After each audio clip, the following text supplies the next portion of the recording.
A Mortal's Journey to Immortality Episode 283. In the previous episode, Han Li returned from the battlefield believing peace would hold for a while, only to discover a devastating truth waiting for him at the Drifting Cloud sect. Nangong Wan had been attacked by a mysterious black-robed devil cultivator and struck with the long-lost Soul Seal Curse. A malicious technique that slowly destroys one's spirit and turns them into a living puppet. Forced to seal herself in icy energy to delay the curse, she could only leave behind a message for Han Li. As Han Li learned the details, fury rose within him. The attacker wasn't just some wandering enemy. He was connected to the yin-sifting sect of the Jin Empire and was after Han Li's golden lightning bamboo treasure. The discovery pushed Han Li toward a dangerous confrontation, and a path he could no longer avoid. At the end of the previous episode, Han Li stood in the freezing chamber. The jade slips turned to ash, his killing intent boiling as he vowed to uncover the truth and save Nangong Wan. What will happen next? Stay tuned. And the story continues. Han Li shook his head and slowly said, "There is no need. If I've guessed correctly, his cultivation will be profound. And he'll be a character on par with the Moulan Divine Sages. If common cultivators encountered him, they wouldn't be able to deal with him and they would only bring about their own deaths. Besides, he possesses the Soul Seal Curse's removal method. I don't want to scare him off." With these words, Han Li's voice remained calm. But beneath that calmness was a deep, unspoken urgency. Senior Martial Brother Cheng immediately reacted with shock, his tone rising as he asked whether the enemy could truly be the level of a late nascent soul cultivator. Someone far beyond what Han Li should face alone. He suggested calling for aid from Long Han and Feng Bing, two powerful figures who could, in theory, match such a threat. But Han Li simply sighed. He explained that even if they could handle this mysterious black-robed man, they would take at least 4 months to arrive, far too late. As the enemy had only given 2 months beyond the assault, the enemy had clearly calculated Han Li's likely return. Though he hadn't anticipated Han Li's unexpectedly swift movement technique. That small advantage gave Han Li precious time to think, to plan, and to prepare for the inevitable confrontation. But above all else, Han Li's priority was singular.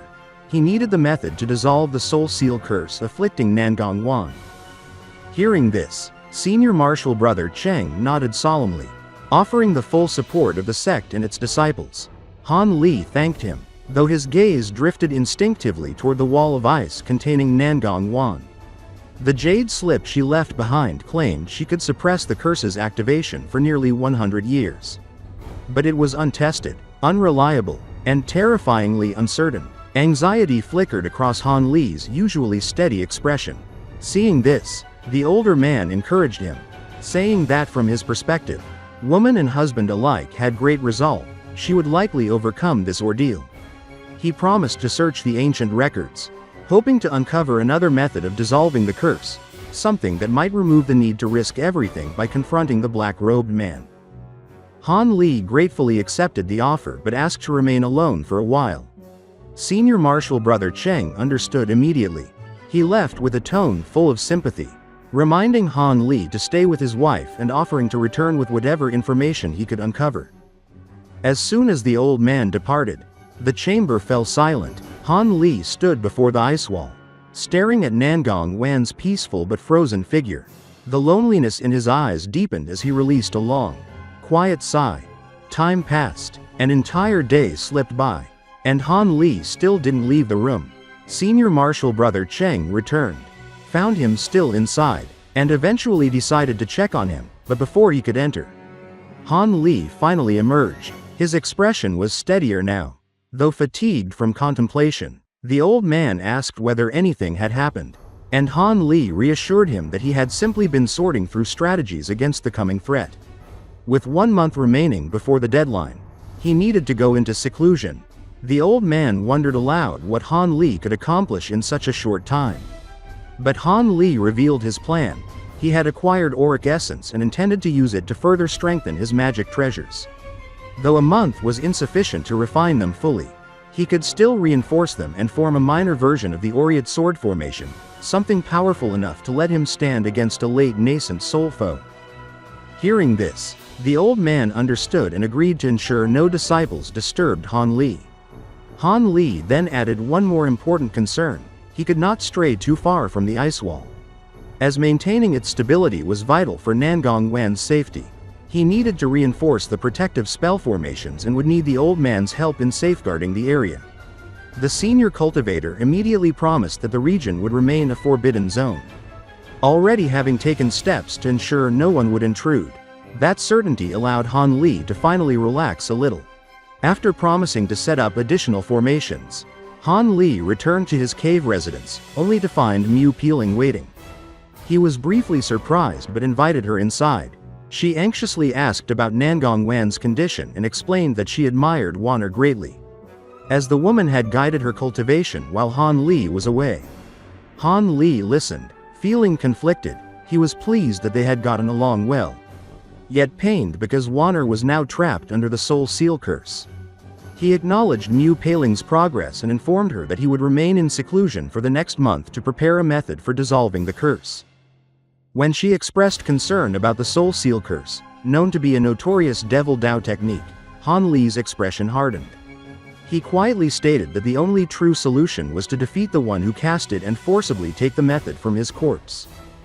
A short time later, Lu Yu, the disciple Han Li had taken under his wing, came to check on him and ask about Nangong Wan. After hearing Han Li's brief explanation of the curse, she could only worry but was powerless to help.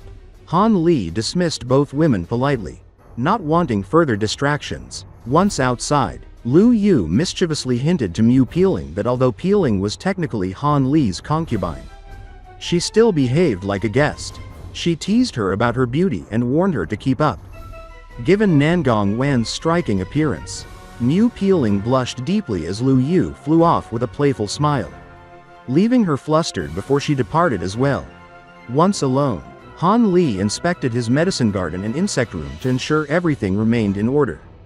Satisfied, he gathered the necessary refinement materials and retreated into a sealed chamber. There, he began the arduous process of tempering Auric Essence into his 36 flying swords.